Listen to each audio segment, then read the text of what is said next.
Las 25 curiosidades de los Reyes Magos. Número 25. Inclusión en artes decorativas. Además de las expresiones más conocidas en pintura, escultura y manuscritos, la imagen de los Reyes Magos se integró en las artes decorativas a través de objetos cotidianos y lujosos. Cofres, retablos portátiles, marfiles tallados y piezas de orfebrería frecuentemente exhibían escenas de la Epifanía como motivo central o secundario.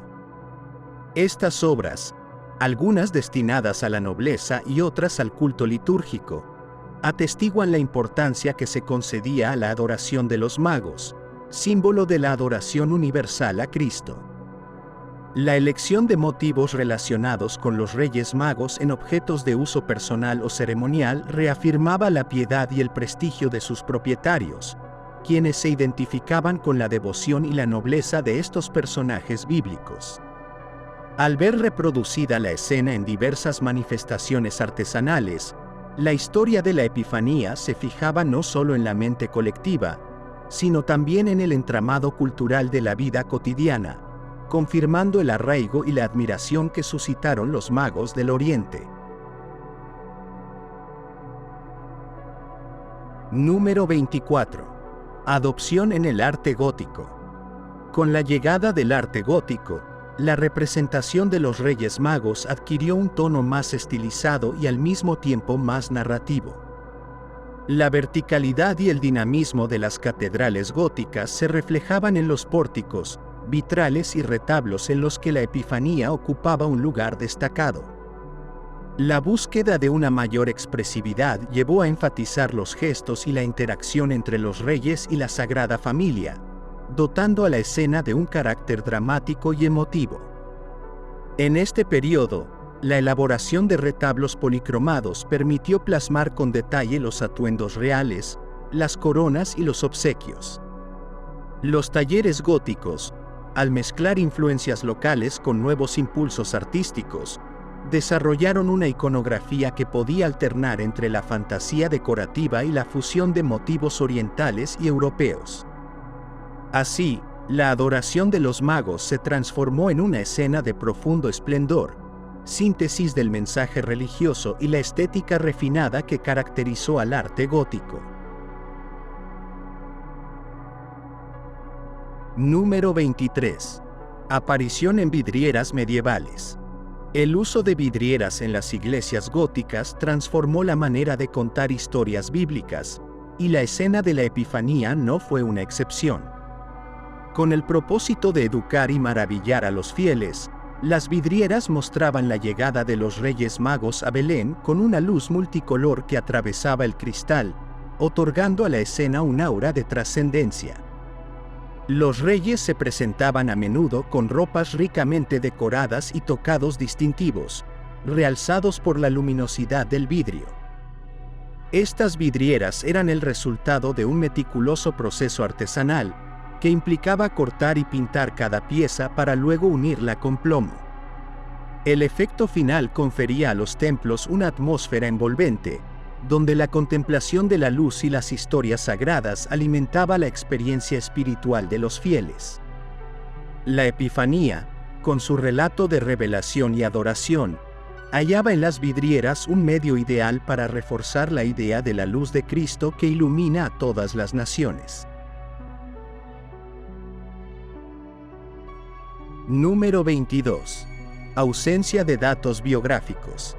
Pese a la enorme repercusión de la historia de los Reyes Magos en la tradición cristiana, los evangelios canónicos apenas proporcionan detalles biográficos sobre ellos. Se desconocen su procedencia exacta, sus ocupaciones previas o el curso de sus vidas tras el encuentro con el niño Jesús. Esta falta de información contribuyó a la elaboración de relatos legendarios y apócrifos que, con mayor o menor credibilidad, intentaron satisfacer la curiosidad de los fieles sobre el destino de aquellos misteriosos sabios. La escasa información bíblica, sin embargo, dejó abierta la puerta a una rica diversidad de interpretaciones artísticas y literarias a lo largo de los siglos. Precisamente esta ambigüedad permitió que la figura de los Reyes Magos se adaptara a múltiples contextos culturales, facilitando su arraigo en prácticas devocionales y tradiciones populares. En esa sencillez evangélica se halla parte de su atractivo, pues se convirtieron en personajes enigmáticos capaces de simbolizar la búsqueda universal de lo sagrado. Número 21. Referencias griegas tempranas. Algunos de los primeros comentarios y reflexiones sobre el relato de los magos provinieron del ámbito helenístico cristiano. Padres de la Iglesia de habla griega, como Orígenes y Eusebio de Cesarea, abordaron la visita de los sabios orientales al niño Jesús, buscando conexiones con la filosofía griega y la tradición judía.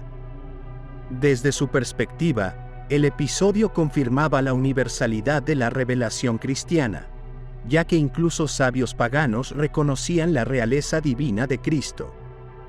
En estos escritos, la mención de los magos se relacionaba a menudo con la astrología, disciplina que gozaba de un cierto prestigio en el mundo antiguo.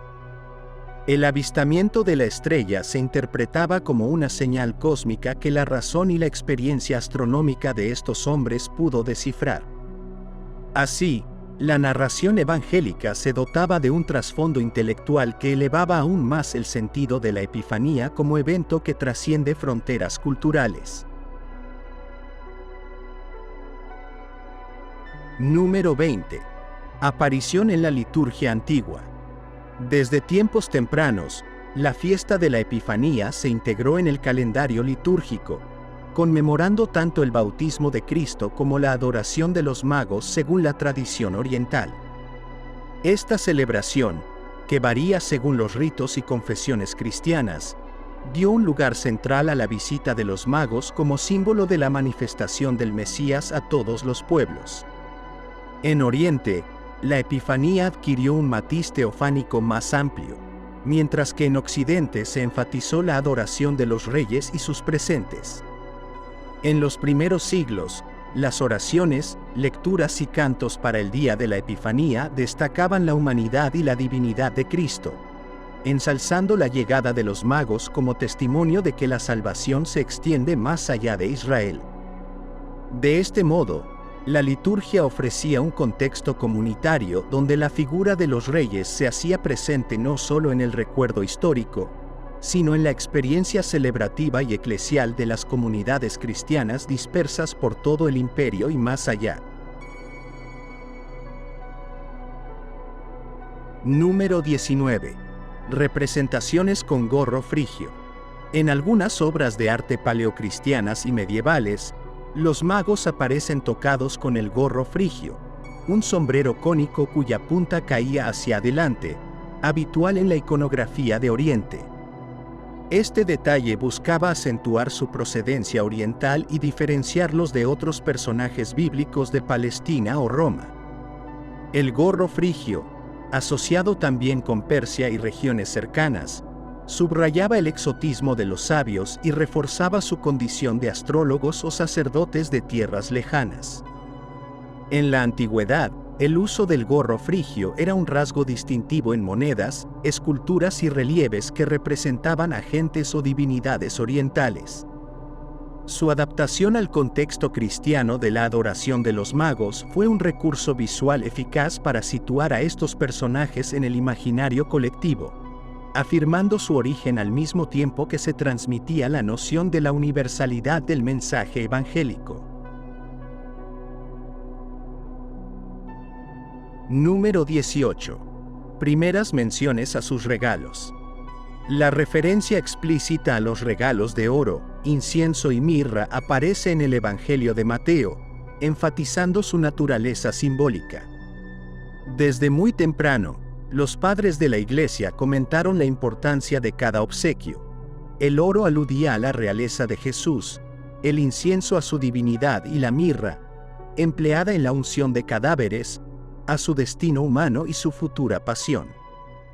Esta triple interpretación consolidó la relevancia de los magos como portadores de significados teológicos profundos.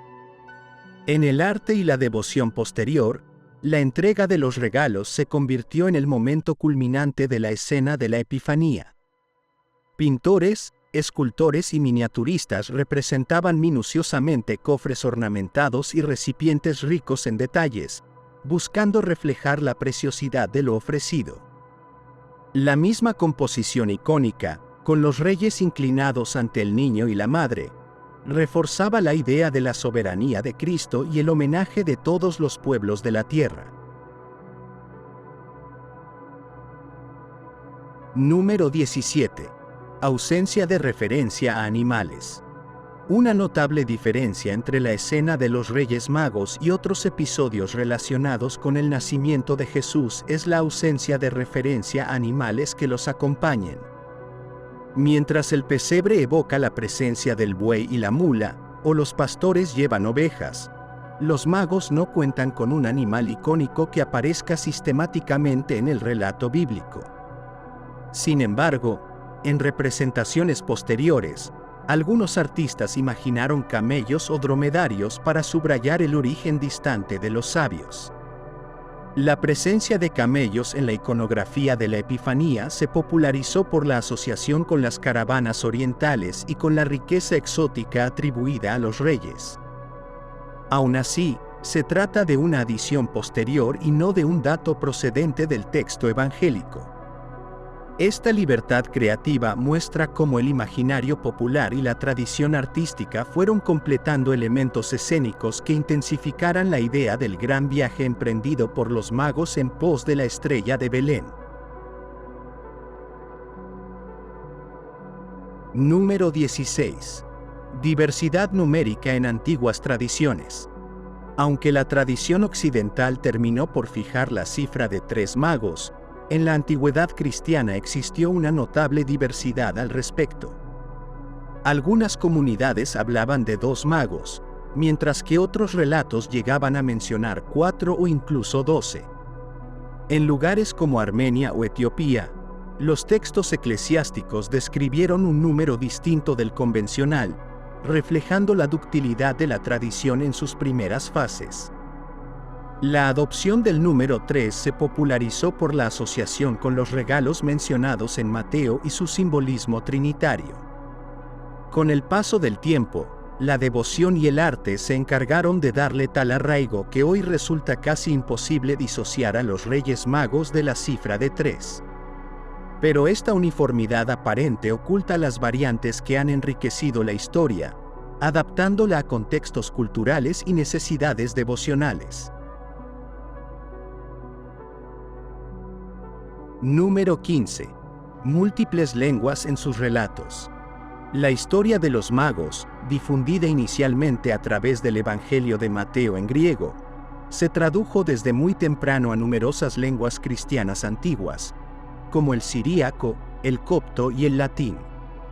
Cada una de estas versiones aportó matices y en ocasiones divergencias en el uso de vocablos, lo que propició interpretaciones ligeramente diferentes. De igual manera, los comentarios exegéticos en dichas lenguas contribuyeron a formar una base teológica y cultural para la adoración de los magos en distintas regiones. Con el tiempo, más traducciones aparecieron en lenguas vernáculas europeas, africanas y asiáticas. Dichos textos facilitaron la propagación del relato en países lejanos de Tierra Santa, alimentando el imaginario local y dando lugar a tradiciones propias. Esta multiplicidad lingüística y cultural demuestra la capacidad de la narración de los magos para trascender fronteras y arraigar en comunidades muy diversas, integrándose en su fe y en sus expresiones artísticas. Número 14. Frescos en iglesias de Oriente Medio. Las iglesias de Oriente Medio, desde la antigüedad tardía y el periodo bizantino, presentan frescos e iconos que hacen hincapié en la visita de los magos, resaltando la relevancia de la Epifanía. Estas representaciones, elaboradas con técnicas de encáustica o temple al huevo, muestran a los sabios con vestiduras muy ornamentadas y con rasgos faciales más próximos a la tipología oriental. A menudo, se incluía también la figura de José, ampliando así la composición familiar de la escena. Al situar a los magos en un entorno que puede recordar la geografía local, los artistas de Oriente Medio establecían lazos de proximidad con la historia, reforzando el sentido comunitario de la celebración. Así, las tradiciones iconográficas regionales y las litúrgicas se fusionaban, contribuyendo a la evolución del relato y adaptándolo a las sensibilidades de aquellas comunidades cristianas que veían en la historia de los magos un testimonio de su propia continuidad histórica en la fe. Número 13. Inscripciones tempranas. En algunos restos arqueológicos y edificios eclesiásticos antiguos se han encontrado inscripciones que mencionan la Epifanía o, en menor medida, a los mismos magos. Estas inscripciones, a veces talladas en piedra o en mosaicos, servían para registrar la dedicación de un templo, conmemorar la celebración de la fiesta o exaltar el misterio de la encarnación y la manifestación de Cristo. Suelen ser breves, pero testimonian la temprana veneración del episodio por parte de los fieles. El hallazgo de estas inscripciones es importante para la investigación histórica, puesto que confirma la amplia acogida de la historia de los Reyes Magos en el contexto de la cristiandad primitiva. Aunque no aportan grandes detalles sobre los personajes, reflejan el fervor y la relevancia que se les atribuía, así como la necesidad de fijar en la memoria de las comunidades su llegada a Belén como símbolo de la salvación ofrecida a todos los pueblos. Número 12. Influencia en miniaturas carolingias. En la época carolingia, con el impulso del emperador Carlomagno por revitalizar la cultura y la fe cristiana, el arte de la miniatura alcanzó un esplendor renovado. Los libros sagrados se adornaban con ilustraciones coloridas y meticulosas, que incluían escenas de la Natividad y la Epifanía. Dentro de estas miniaturas, la representación de los magos se destacaba por su riqueza cromática y el uso de fondos dorados, con un claro propósito de realzar la divinidad del niño y el rango real de sus visitantes.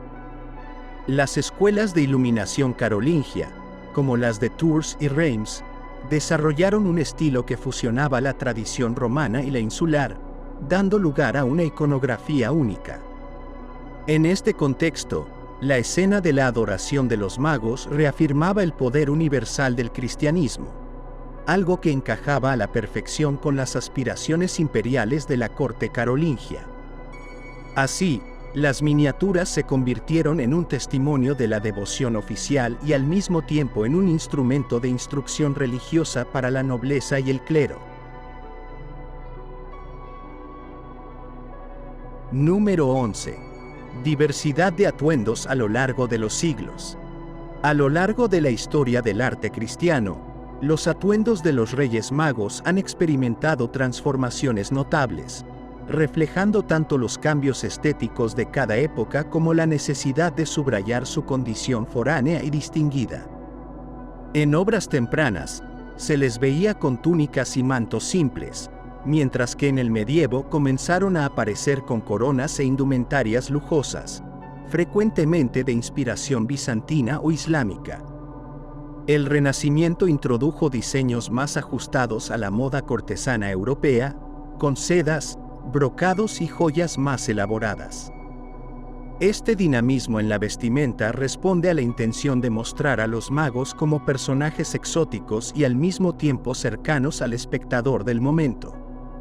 Al adoptar detalles propios de diferentes culturas o periodos, las representaciones reafirmaban la noción de que los sabios provenían de lugares lejanos, a la vez que permitían al público identificarse con ellos.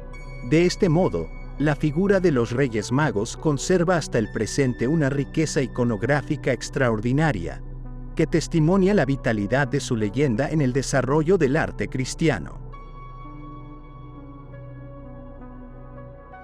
Número 10. Representaciones tempranas sin coronas. En las primeras manifestaciones artísticas del cristianismo, los magos no aparecían coronados ni portando insignias reales. En los frescos de las catacumbas y los sarcófagos paleocristianos, podían verse figuras varoniles que se inclinaban ofreciendo regalos, a menudo con atuendos sencillos o con gorros orientales en lugar de coronas. Esta forma inicial de representarlos respondía a la intención de enfatizar su papel como sabios o astrólogos provenientes de tierras lejanas, antes que realzar un rango monárquico que aún no se había asociado a ellos. La adopción del título de reyes ocurrió paulatinamente, en parte por la lectura teológica de las profecías del Antiguo Testamento y por la necesidad de mostrar a Cristo como Rey Supremo a quien otros soberanos se sometían. Sin embargo, las obras plásticas más tempranas mantuvieron la sobriedad en la vestimenta de los magos, reflejando una interpretación más cercana al texto de Mateo, donde se los describe como magos o sabios. Así, estos vestigios artísticos tempranos ofrecen una ventana única a la evolución iconográfica que llegaría después a coronar a los visitantes con símbolos de realeza. Número 9. Exposición en museos. Diversas piezas artísticas que representan a los Reyes Magos, desde marfiles tallados hasta tablas pintadas, han sido preservadas y, con el devenir de los siglos, reunidas en colecciones de prestigio. Museos de diferentes países exhiben hoy retablos, esculturas y manuscritos iluminados que muestran la escena de la Epifanía en toda su riqueza. Estos fondos museísticos, formados principalmente por donaciones, adquisiciones o recuperaciones de templos y colecciones privadas, han permitido a historiadores y estudiosos profundizar en la variedad de estilos y épocas. La exhibición de estas obras en un contexto museográfico facilita la contemplación detallada de la composición, los rasgos de la fisionomía, la técnica pictórica o los relieves escultóricos. Cada pieza relata, además, su propia historia de procedencia, a menudo ligada a una capilla o monasterio específicos.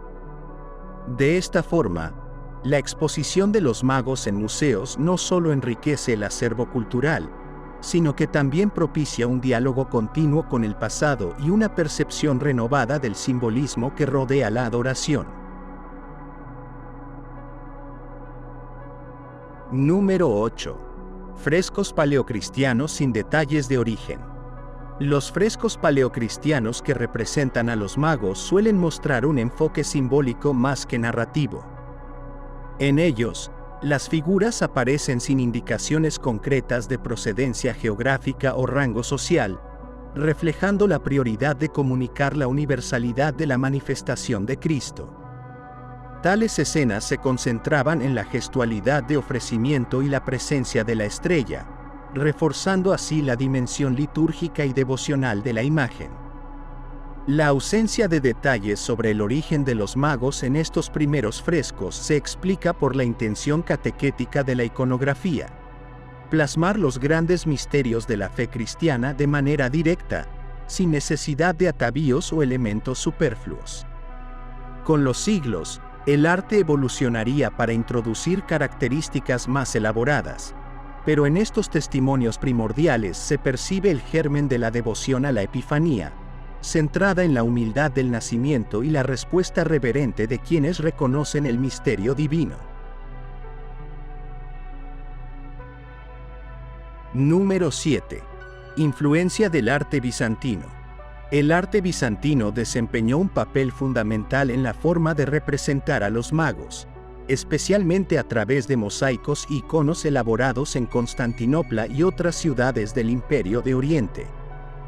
El uso de fondos dorados, la estilización de las figuras y las actitudes solemnes influyeron en la iconografía posterior, tanto en la esfera occidental como en la oriental.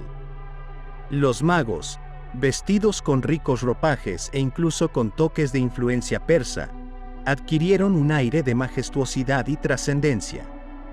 Esta impronta bizantina también fortaleció la idea de una epifanía triunfante, en la que la suntuosidad de las vestiduras remarcaba la gloria celestial revelada en la tierra.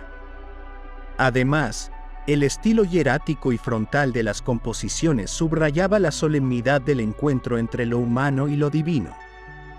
Así, la tradición bizantina aportó una sofisticación adicional a la adoración de los magos, que el arte de las regiones occidentales recibiría más tarde, incorporando rasgos orientales en la representación de estos sabios. Número 6. Representación en marfil tallado.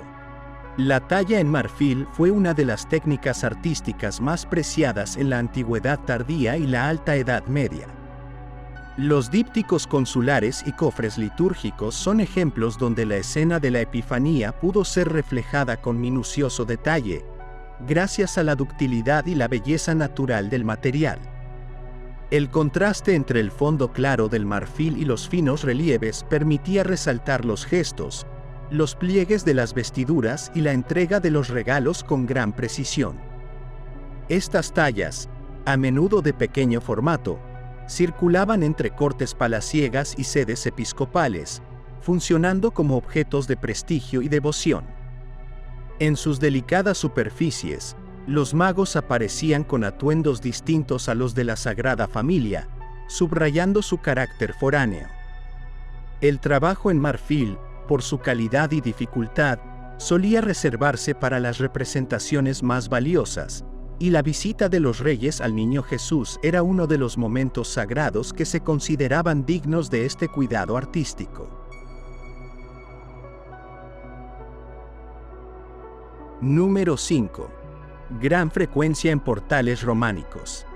La arquitectura románica, con sus iglesias de muros gruesos y arcos de medio punto, otorgó un lugar privilegiado a la Epifanía en la escultura de portales y capiteles. En la portada principal o en alguna portada lateral, los fieles podían contemplar el relieve de los Reyes Magos avanzando hacia María y el Niño, a veces guiados por la estrella o acompañados de inscripciones alusivas.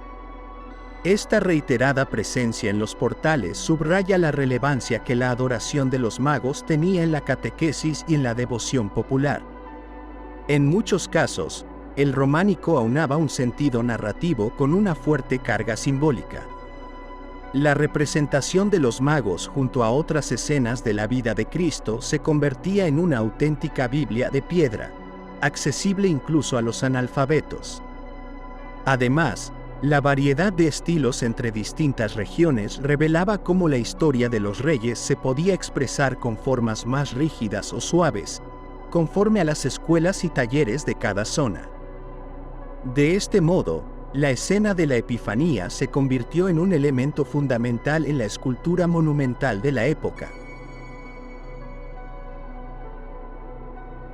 Número 4.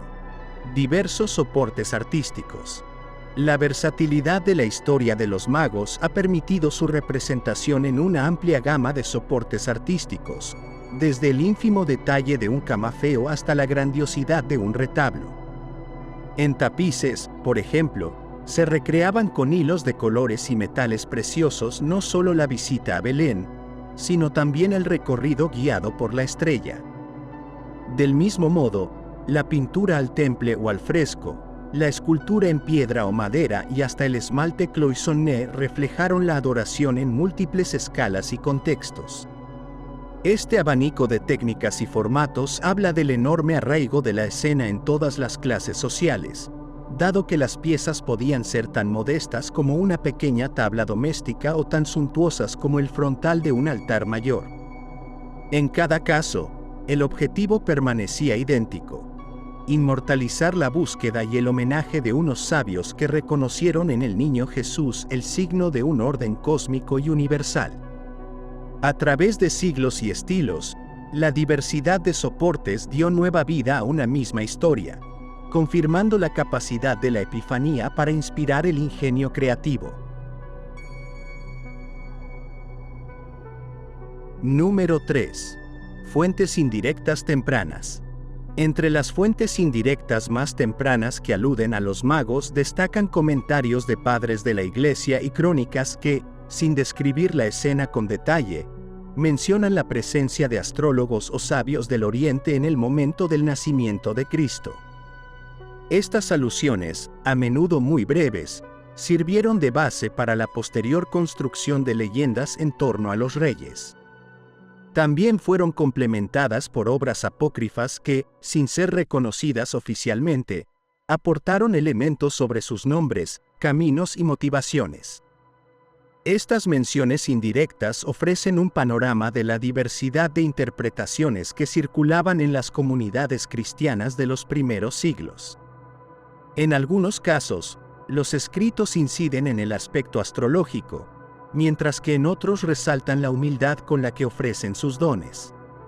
Con todo, la coincidencia en su papel de testigos de la divinidad de Jesús cimentó la importancia de los magos, cuyas figuras seguirían creciendo en popularidad e iconografía a través del tiempo. Número 2. Consolidación en la Edad Media. Fue durante la Edad Media cuando la tradición de los Reyes Magos adquirió su forma más definida y perdurable. Las especulaciones sobre sus nombres, edades y procedencias se combinaron con la atribución de títulos reales, plasmados en múltiples formatos artísticos y narraciones populares. A su vez, la devoción popular y el culto a las reliquias vinculadas a ellos impulsaron un dinamismo religioso y cultural sin precedentes, haciendo de la Epifanía uno de los momentos clave del calendario cristiano. En este periodo se fijó la tipología que reconocemos: 3 visitantes de variada edad y condición étnica, ofreciendo oro, incienso y mirra al niño Dios.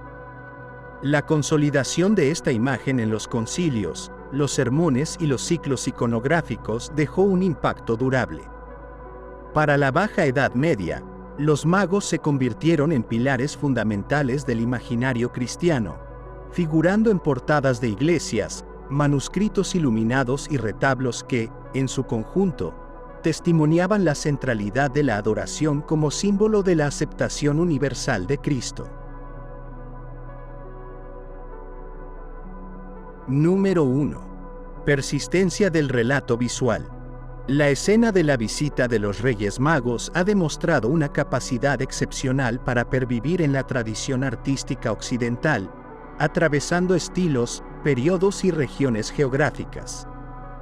Desde las catacumbas paleocristianas hasta las grandes catedrales medievales, y pasando por la minuciosa labor de los talleres renacentistas, la adoración de los magos se ha nutrido de las corrientes estéticas de cada época. Su mensaje de reconocimiento y ofrenda ante lo divino ha mantenido su sentido simbólico, adaptándose a las necesidades de la espiritualidad y la expresión artística. La universalidad que expresa la Epifanía, con sabios llegados desde tierras remotas para honrar a un niño, ha estado en la base de su persistencia. Cada generación de artistas encontró en los magos un tema idóneo para plasmar el misterio, la realeza y la humildad, ofreciendo nuevas visiones plásticas que, sin embargo, mantienen los rasgos esenciales de la narración original.